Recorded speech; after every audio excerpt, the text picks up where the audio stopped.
नमस्कार, मैं हूं आपके साथ सोनिया चौहान। अपना उत्तर प्रदेश में आप सभी का स्वागत है। रुक करते हैं खबरों की ओर। लखनऊ में बीजेपी राज्य कार्य समिति की बैठक हुई है और जिसमें मुख्यमंत्री योगी आदित्यनाथ ने शिरकत की और उनके साथ पार्टी के अन्य नेता भी बैठक में शामिल हुए।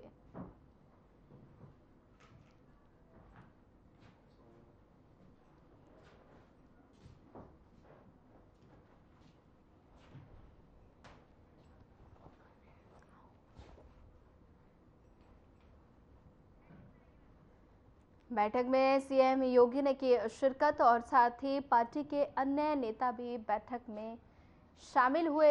ये तस्वीरें लखनऊ से हैं, जहां पर बीजेपी राज्य कार्य समिति की बैठक का आयोजन हुआ।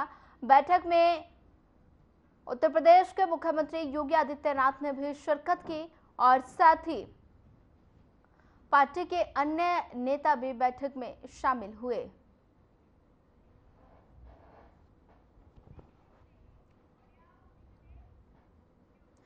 मध्य प्रदेश के इंदौर में 11 लाख पौधे लगाकर वर्ल्ड रिकॉर्ड बनाने का काम किया जा रहा है और इंदौर में बड़े स्तर पर वृक्षारोपण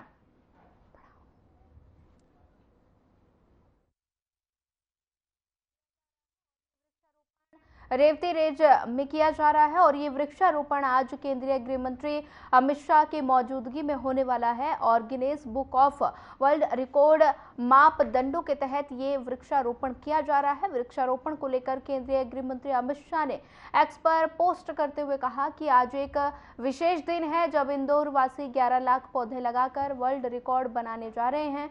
आगे लिखा कि मोदी जी के द्वारा शुरू किए गए एक पेड़ मां के नाम अभियान के तहत मैं भी आज इंदौर के रेवती रेंज के बीएसएफ परिसर में पौधे लगाऊंगा और पर्यावरण संरक्षण मोदी सरकार की सबसे बड़ी प्राथमिकताओं में से एक रहा और वृक्षारोपण को सरकार ने जन जन की चेतना का विषय बताया। और साथ ही आज दोपहर में मध्य प्रदेश के सभी जिलों के 55 प्रधानमंत्री कॉलेज ऑफ एक्सीलेंस का शुभारंभ भी करूंगा।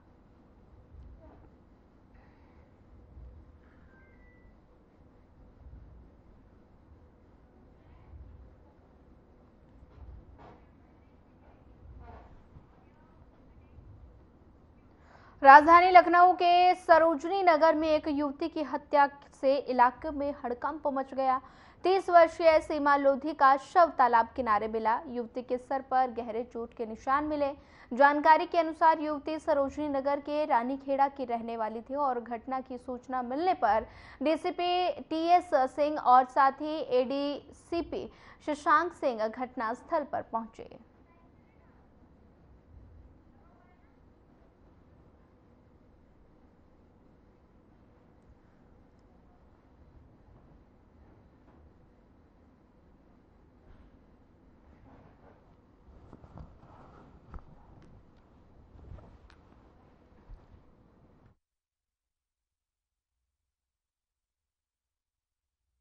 आज ग्राम रानीपुर थाना सरोजनी नगर अंतर्गत एक लगभग 30 वर्षीय महिला की डेड बॉडी मिली है।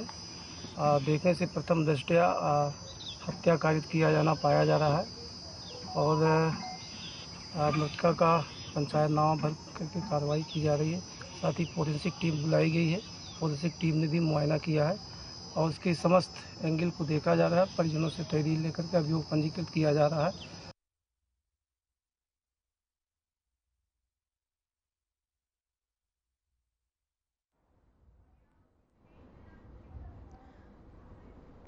देश के सबसे स्वच्छ शहर इंदौर में 11 लाख पौधे लगाकर नया वर्ल्ड रिकॉर्ड कायम करने को लेकर पौधारोपण कार्यक्रम का आयोजन हो रहा है और इस खास पौधारोपण के महाअभियान के दौरान केंद्रीय गृह मंत्री अमित शाह ने भी हिस्सा लिया। मेरे मित्र और मध्य प्रदेश सरकार के मंत्री श्रीमान कैलाश विजयवर्गीय जी,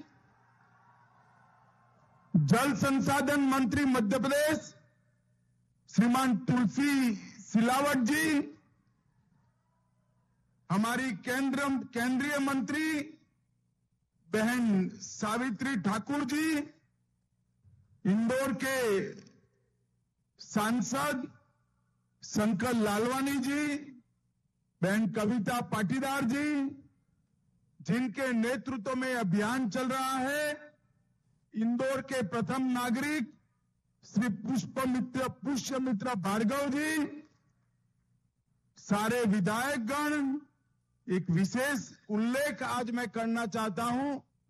इस पुण्य कार्य में सम्मिलित होने के लिए भाई रणदीप हुड्डा भी आए। रणदीप जी जरा आगे आओ।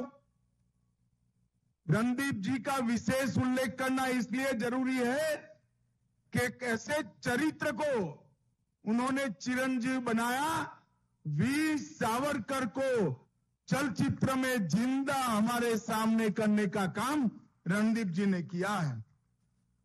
श्रीमान नीरज पाठक जी और आज आए हुए प्यारे भाइयों, बहनों, माताओं और विशेषकर मेरे जिगर के टुकड़े जैसे युवा मित्रों, आप सभी को मेरा नमस्कार। मित्रों, आज प्रधानमंत्री जी ने पूरे देश की 130 करोड़ जनता का जो आह्वान किया कि इस वर्षा ऋतु में एक पेड़ मां के नाम, ये अभियान को चलाया जाए। जब मोदी जी ने अभियान का सूत्रपात किया तब किसी को मालूम नहीं था कि अभियान एक नारा न रहकर आंदोलन बढ़ जाएगा। आज पूरे देश में हर व्यक्ति अपनी मां के नाम पर एक वृक्ष लगाकर अपनी मां को और धरती माता को, दोनों को एक प्रकार से प्रणाम करने का काम करता है। आज मैं इंदौर में आया हूं। इंदौर पूरे देश भर में स्वच्छता के लिए भी जाना जाता है। इंदौर स्वाद के लिए भी जाना जाता है। इंदौर सुशासन, सहयोग और सहभागिता के भी लिए जाना जाता है।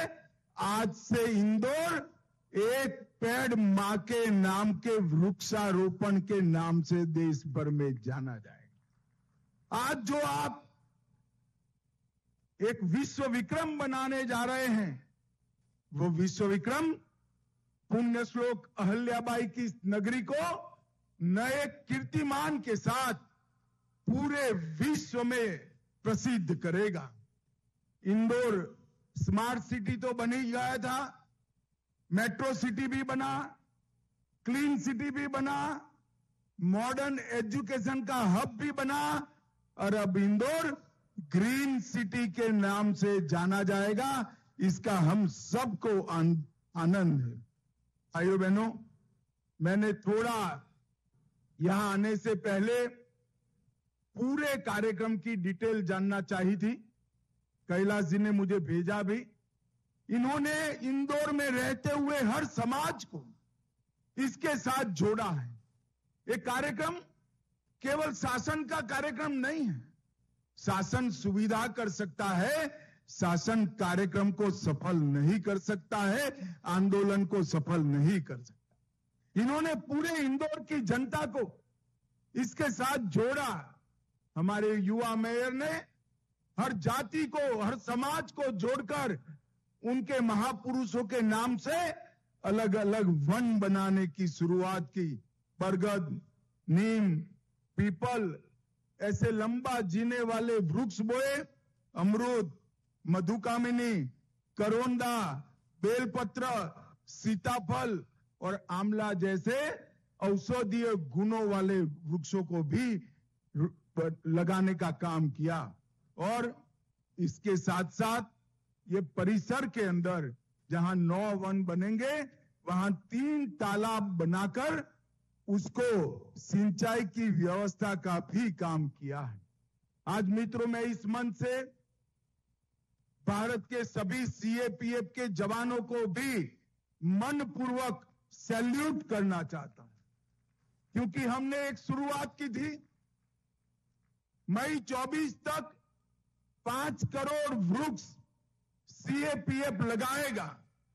कन्याकुमारी से लेकर नॉर्थ ईस्ट तक और बंगाल से लेकर गुजरात तक। मैं आज आपको बताना चाहता हूं, हमारा 5 करोड़ वृक्ष लगाने का कार्यक्रम 1 साल पहले सीएपीएफ ने समाप्त कर दिया है। आज बीएसएफ के काफी जवान यहां पर है।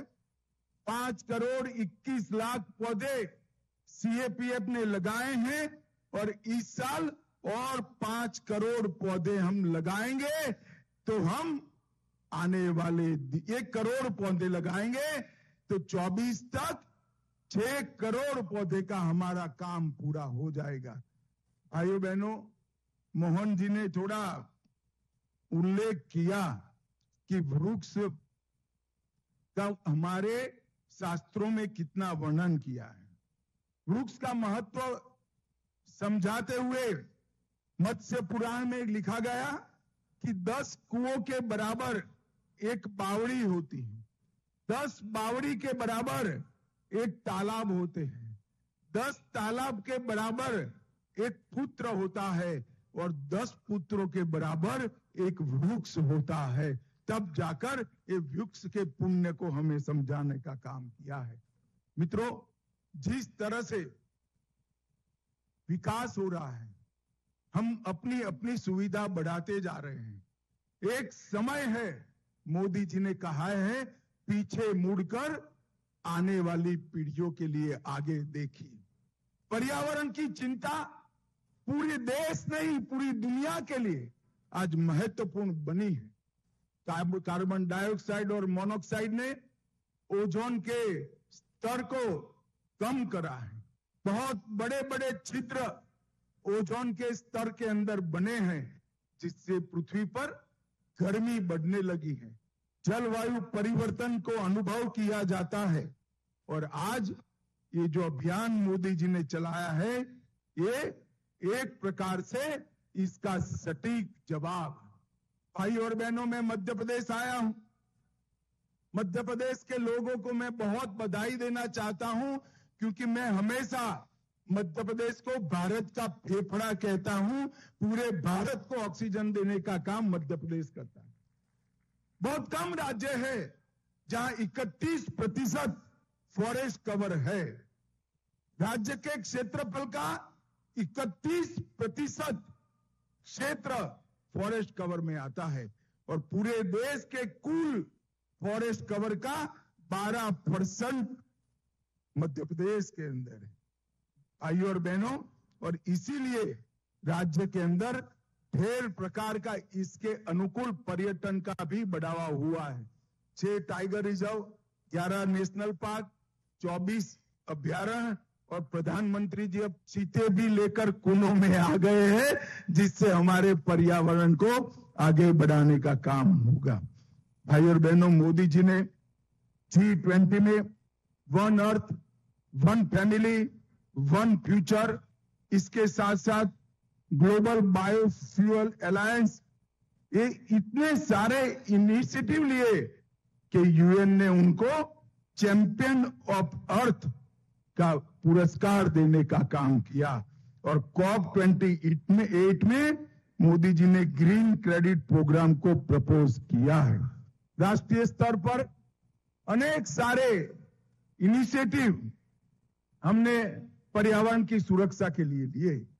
पेट्रोल और डीजल में 20% इथेनॉल के ब्लेंडिंग को परमिशन दी गई। 2025 तक पूरे भारत में पेट्रोल और डीजल में 20% ब्लेंडिंग हो जाएगी। बायोमास को बायोफ्यूल बनाने के लिए 12 से ज्यादा रिफाइनरियां डाली गई। ग्रीन हाइड्रोजन मिशन के तहत 20,000 करोड़ का प्रोग्राम बनाया गया। गोवर्धन स्कीम और national adaptation fund for climate change, उसको शुरू किया गया और कई सारे इनिशिएटिव पर्यावरण की सुरक्षा के लिए नरेंद्र मोदी जी ने दूरदर्शिता के साथ लिए।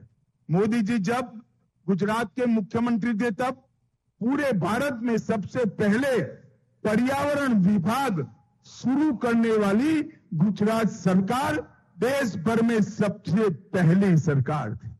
भाइयों बहनों, आपका पूरा आशीर्वाद भारतीय जनता पार्टी को मिला है और मैं चुनाव के बाद पहली बार मध्य प्रदेश आया हूं।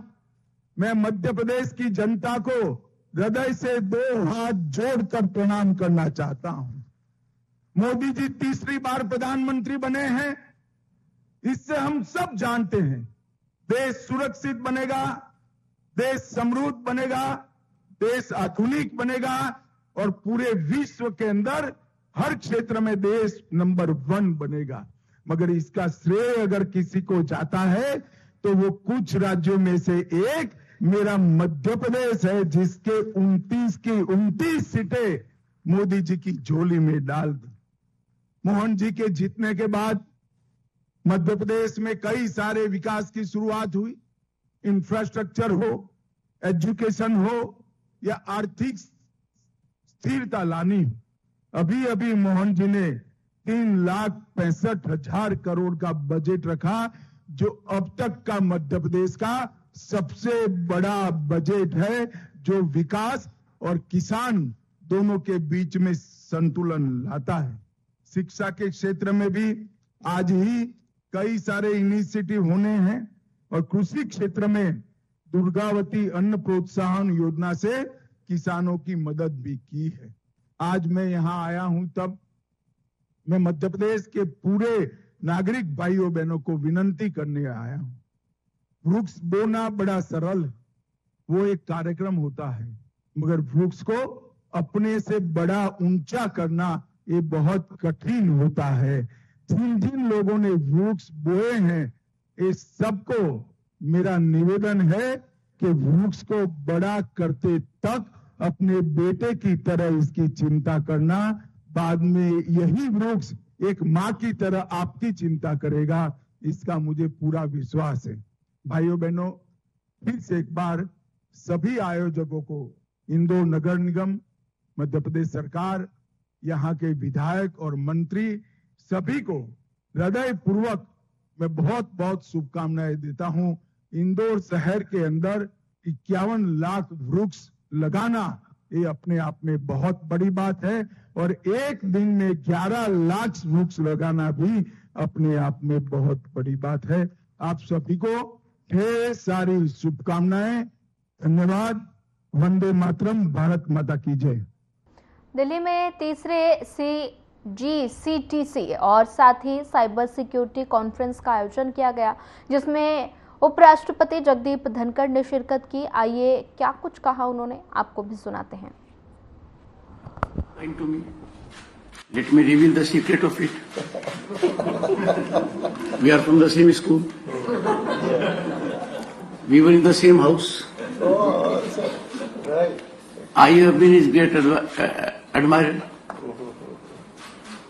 And the way he puts things in a debate, he speaks of his spinal strength and clarity. Madam Neeru Agrawal, Executive Council member GCTC, and everyone present here. And I am sure everyone present here represents beyond himself or herself. Each of you happen to be a nerve center and epicenter to propagate what you will come to by your conclusions. So my greetings to all of you.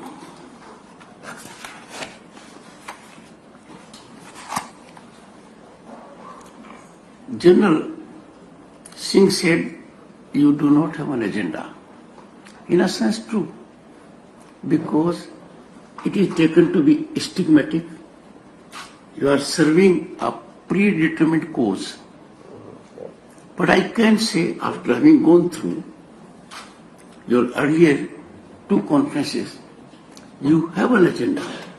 The agenda is for welfare of humanity, an agenda that is in need of our contemporaneous times, an agenda that is required to be nurtured because technological challenges and opportunities are unfolding by the minute. So your agenda is wholesome, soothing, and to help the world at large, including Bharat, that has been targeted by such kind of menacing trends.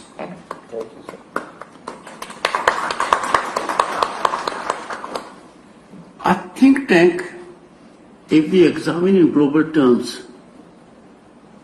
is very vital. It defines the direction in which a country is going. Think tanks have emerged in the Western world, and they are 3 or 4 decades old even. Some of them are very authentic when it comes to fact, and they label themselves as think tank and fact tank. So this is so very vital. You can really catalyze the much needed development and change. It is commendable that you have deliberated various facets of cyber security, and this on this platform, which is nascent. Hardly 3 years, I'm told. But then in 3 years, you have made your presence felt. Your earlier 2 conferences, one was keynote address by one of our neighboring countries' personality, is being debated. All I can say, you are filling a vacuum that should not have been there. Your think tank has come not a day too soon. I wish it gets into higher groove year by year, so that there is proper appreciation first of the situation and then its resolution.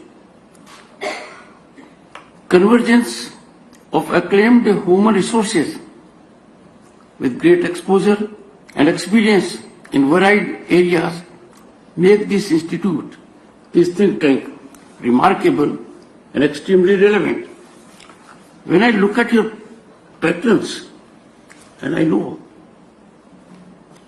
5 of them very closely, Suresh Prabhu ji, Prabhat Kumar ji, General J.J. Singh, Dr. Shekhar Dutt, Dr. Yogendra Narayan was associated with the institution that I preside as chairman.